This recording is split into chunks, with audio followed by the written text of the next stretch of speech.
They know they already won their case. He's gonna have to plead guilty to something. Maybe the guns, it may be the trafficking, it may be some stuff they found in the tax evasion. Could this be the week that Diddy swaps his cell for a house arrest? Apparently not. Diddy's third bail attempt was just rejected by Judge Arun Subramanian, who ruled in favor of prosecutors. He basically said that Diddy should not be allowed to prepare for his 2025 trial from a private residence. The court document said, "The court finds that the government has shown by clear and convincing evidence that no condition or combination of conditions will reasonably assure the safety of the community." Unfortunately, this doesn't mean that we can rest easy. Normally, you would think that there's no chance that Diddy is getting out of jail looking at his crimes, but with the recent updates, we're not so sure anymore. Besides, Gene Deal, his former bodyguard, says that as long as Diddy can keep paying his lawyers, even without being granted bail this time, he can always try again until he gets it.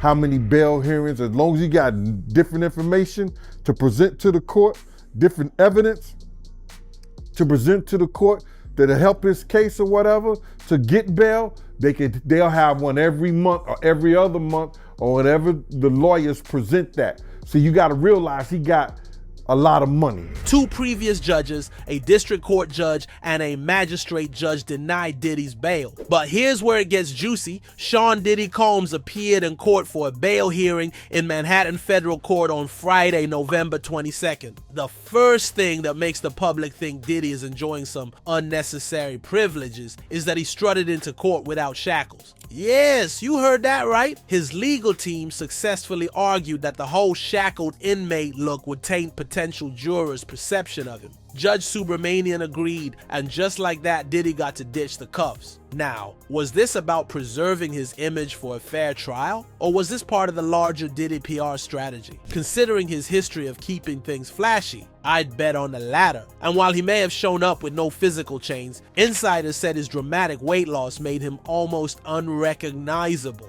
Diddy's been introduced to the fine dining of the Metropolitan Detention Center. Let's just say it's not Michelin starred. So in case you've been living under a rock, Diddy's been locked up at the Metropolitan Detention Center since September, facing some very serious allegations. Think racketeering, trafficking, and even organizing what prosecutors call freak-offs. Yeah, not exactly the stuff of a shiny legacy. During the most recent court hearing, the defense once again presented a very attractive bail offer. Combs, by the way, had offered a $50 million bail package, putting up his Miami home and his mother's home as collateral. He promised to stay in close contact with authorities, only speak to certain people. We're talking a $50 million bail package, 24/7 private security, and strict house arrest rules that even ban phones and the internet. Basically, he'd be living in a mansion turned fortress. This is similar to the last two times he tried to secure a bond, but this time, the arguments in court were longer, lasting for about 2 hours. Obviously, the prosecutors were not having it. They argued that Diddy was a master manipulator who used his wealth and influence to intimidate witnesses and even organize social media campaigns from jail.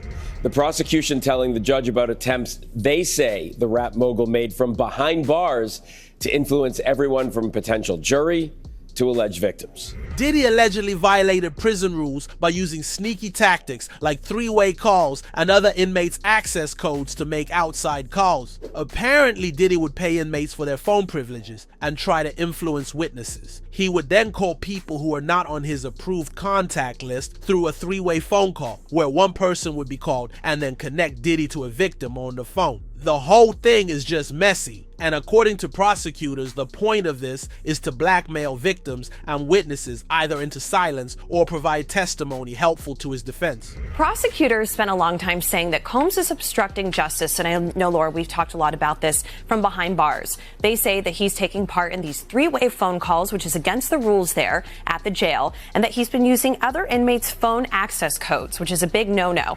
Prosecutors said a review of recorded calls also found that Diddy instructed his family to contact potential witnesses in his case. Now, no one has confirmed this yet, but the family is openly showing support for Diddy. In the most recent court hearing, most of his kids attended for support and even wore matching white and black outfits.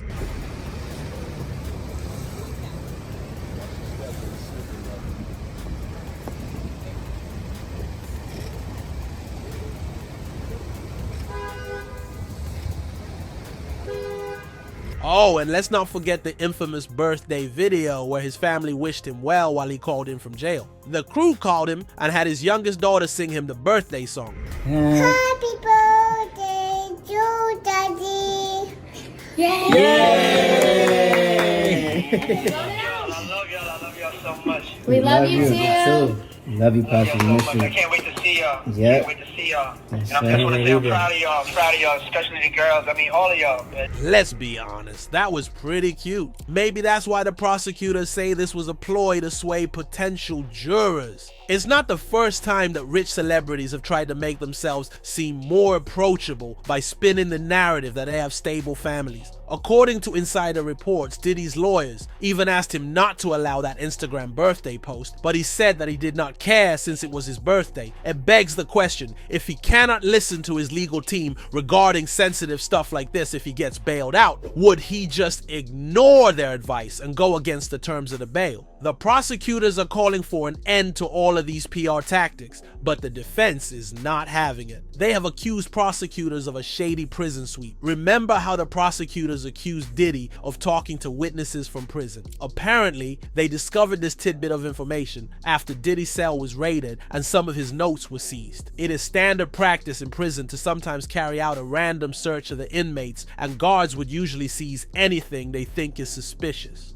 Investigators snapped photos of Diddy's handwritten notes, which later found their way into the prosecuting team's desks. These notes allegedly included Diddy's payments to silence witnesses and efforts to blackmail accusers. The worst part, Diddy may have also called a family member to organize a smear campaign against one of his accusers. It's like a mafia movie where the boss still controls people from jail. Diddy's lawyers countered with the claim that this latest search and seizure of the prison cell are in violation of his 4th, 5th, and 6th Amendment rights. They are also claiming that investigators seized attorney-client privilege material which did not contain any admission of witness tampering. Rather, they were heartfelt notes. Sure, it takes 19 pages to write heartfelt notes to lawyers. The bottom line is that Diddy's team wants those notes to be off limits. But the prosecutors fired back. They claimed the search had nothing to do with targeting Diddy, so they should be able to use the notes. Convenient, right? But Diddy's team isn't buying it, calling the search a complete institutional failure, and even hinting that this could justify dismissing the indictment altogether. Talk about making a mountain out of a molehill. The reason the defense is all riled up is that if the allegations hold up, the case could be changed from bad to worse. Those notes were set to play a key role in the case until today. Unfortunately, the judge sided with Team Diddy, ordering prosecutors to destroy all copies of the notes. But wait, there's a catch. The originals are staying locked up with the court. Judge Subramanian has yet to decide if these notes can be used later in the trial. He may decide to scrap the notes or allow the prosecutors to present them in trial. Time will tell, but for now, Diddy's lawyers have something to celebrate. Judge Subramanian, the man in the middle of this legal spectacle, took his sweet time to decide. After nearly 2 hours of courtroom back and forth, he ordered both sides to submit letters stating what communication Diddy should be allowed if granted bail. In the letter submitted by Diddy's team, they clapped back on some of the stuff the prosecuting team mentioned by stating that the government is essentially arguing for a standard in which the entire press community and civil plaintiffs and the government itself can wage war against Mr. Combs' reputation, but Mr. Combs can't even try to influence public opinion himself in response. That is simply not the law. The defense even decided to sweeten their already good deal by specifying that Diddy would not meet with any victim or witness. The document says, to be clear, if released, Mr. Combs will accept any condition that instructs him to avoid all contact with an alleged victim and with a potential witness. In other words, despite having a constitutional right at the end of the day to assist his lawyers in getting witnesses, Mr. Combs will avoid all contact directly and indirectly, other than through counsel, with any persons who may be a victim or witness in the investigation or prosecution. On the flip side, the prosecutors mentioned all of Diddy's alleged previous violent acts in their letter and implied that it would be dangerous to let Diddy out. This significant history of violence must be taken into account when viewing the defendant's obstructive activity. Taken together, there can be no doubt that the government has proven the defendant's dangerousness by clear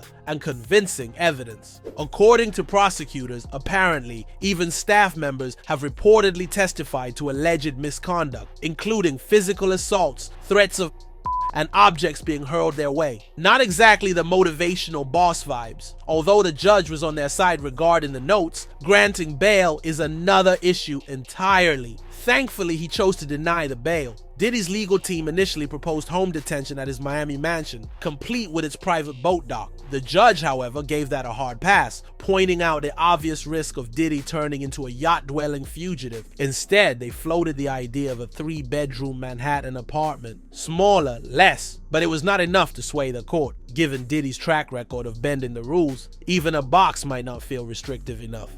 Gene Dill believes that at this point, Diddy won't be able to get out of this mess without being charged for something. But he's gonna have to plead guilty to something which get them off the hook. You understand what I'm saying? So my whole thing about it is, you gotta realize when the federal government come and get them, when the federal government come and get you, they have already won their case. To be fair, it would be hard for him to walk away from this situation without spending some jail time, especially with all the victims and witnesses telling their stories on social media. But many people are wondering if this is a calculated takedown by a system that's finally had enough of his alleged antics. Or if Diddy is being unfairly targeted because of his wealth and fame. Also, what about those notes? If they were truly attorney-client privileged, why would Diddy leave them lying around so casually in his cell? Was this a slip-up, or did he think he was untouchable even behind bars? Does Diddy deserve a second chance, or are these allegations too serious to ignore? Will he finally walk free, or is this the beginning of the end for one of hip-hop's biggest moguls? Let's hear your hot takes in the comments.